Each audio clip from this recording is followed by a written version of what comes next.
केंद्रात आणि सरसंघ चालकांनी जर इथे येणं जमत नसेल तर त्यांनी त्यांचा प्रतिनिधी पाठवावा अशी आम्ही त्यांना विनंती केलेली आहे.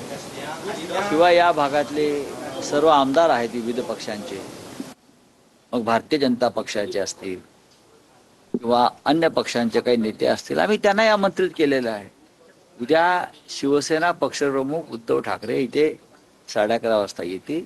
त्यांच्या काही भेटीगाठी आहेत इथे आणि 4 वाजता ते रामनगर येथील राम मंदिराकडे रवाना.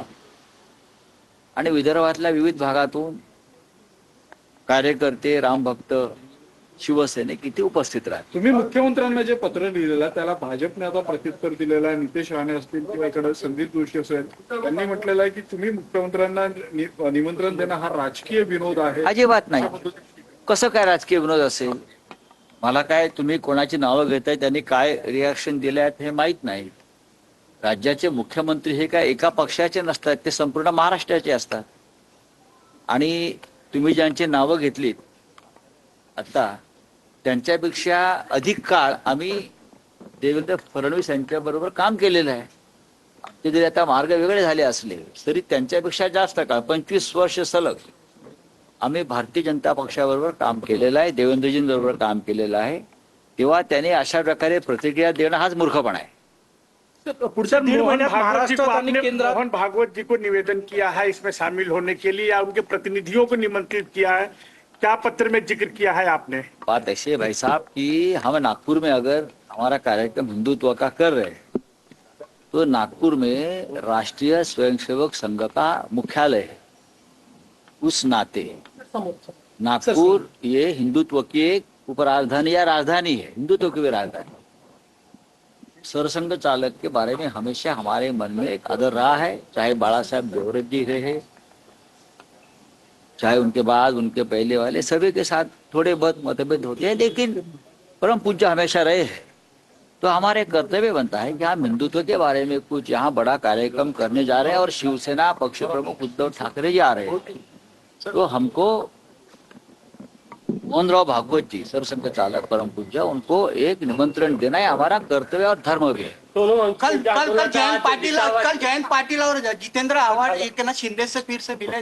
3 दिन में ये दूसरी मुलाकात है क्या? देखो अभी कल ये लोग जिसका आपने नाम लिया और रामदास आठवले जी को मिलेंगे तो आप क्या कहेंगे? वो आठवले जी के पार्टी में जा रहे हैं. इस महाराष्ट्र में और देश में इतनी पॉलिटिकल पार्टियां बन गई, कोई ना कोई किसी से मिलते जुलते रहते हैं ना. उसका मतलब ये है कि गए पार्टी में आए पार्टी में, जयंतराव पाटिल हो या जितेंद्र आव्हाड हो, वो सभी पार्टी के नेताओं से मिलते जुलते रहते हैं. फ्री बर्ड्स है, मिलने दो. सर, कांग्रेस अध्यक्ष ने प्रधानमंत्री को चिट्ठी लिखी है कि सेशन से पहले ऑल पार्टी मीटिंग बुलाई जाए जिसमें परिसीमन पर विस्तृत चर्चा होनी चाहिए. परिसीमन पे चर्चा होनी चाहिए. खरगे साहब ने जो प्रधानमंत्री जी को पत्र लिखा है, अगर आप पढ़े तो उसमें क्लियर लिखा है कि ये जो मुद्दा है ये देश के लिए, देश के एकता के लिए बहुत महत्वपूर्ण है. उसके ऊपर सभी पार्टियों के साथ सलाह मशवरा होना चाहिए और हम उनसे सहमत हैं. प्रधानमंत्री आज 25,000 करोड़ का लोकार्पण करने वाले हैं. और आज के आंदोलन के 20 वर्ष से डॉक्टर ने कहा कि ऑर्गन फेल्योर भी हो सकते हैं और ऐसी भी जानकारी कि उद्धव ठाकरे जी भी और हाईकोर्ट ने भी दिशा निर्देश दिया कि हर व्यक्ति की जान सुरक्षित होनी चाहिए. तो कर लीजिए, हाईकोर्ट को बोले आप जाइए और प्रधानमंत्री को निर्देश दीजिए और ये भी निर्देश दीजिए नीट पेपर लीक में जिस मंत्री की जिम्मेदारी है उनका इस्तीफा लेकर ये अनशन छुड़वा दीजिए.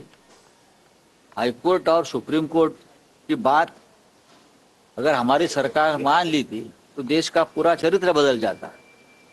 अब दूसरी बात है, 20 दिन हो रहे हैं सोनम वांगचुक जी के अनशन को. वहाँ और एक लड़की बैठी है जिसका नाम है 20 साल की लड़की भी उनके साथ अनशन कर रही है. उनकी तो परिस्थिति बहुत गंभीर है.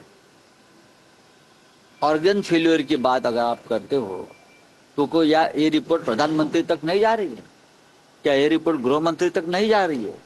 क्या ये रिपोर्ट राष्ट्रपति द्रौपदी मुर्मू के पास नहीं जा रही है, लेकिन ये सभी की संवेदना मर चुकी है। ये सभी लोग सत्ता में बैठे हैं। क्या मोदी कैबिनेट में एक भी मर्द ऐसा कोई मंत्री नहीं है? मोदी के कैबिनेट में कोई ऐसा एक मर्द मंत्री नहीं है जो मोदी के सामने कहे कि जो आप कर रहे हो गलत है और सोनम वांगचुक की जान बचाना ये देश का कर्तव्य है।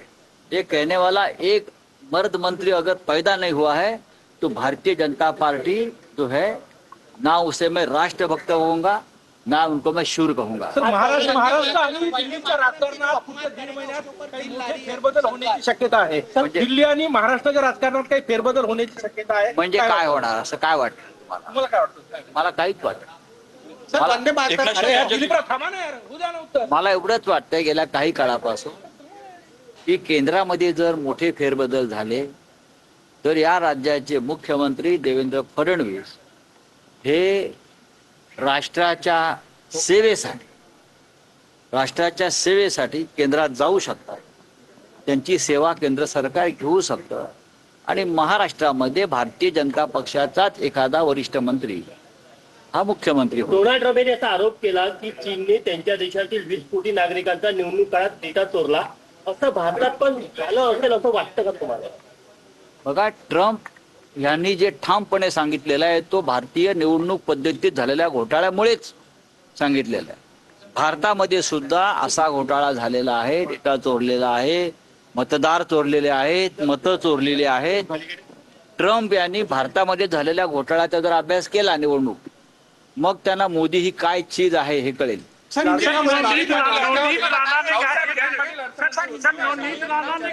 मला तसं तर आंदोलनात सहभागी होण्यासाठी मोहन भागवत यांना पत्र पाठवण्यात आलेलं आहे। तर मुख्यमंत्री हे केंद्रात जाऊ शकतात, केंद्रात मोठे फेरबदल झाले तर फडणवीस राष्ट्राच्या सेवेसाठी तिथं जाऊ शकतात असं संजय राऊत यांनी म्हटलंय आणि भाजपचाच एखादा नेता इथे मुख्यमंत्री होऊ शकतो असंही संजय राऊत यांनी म्हटलंय।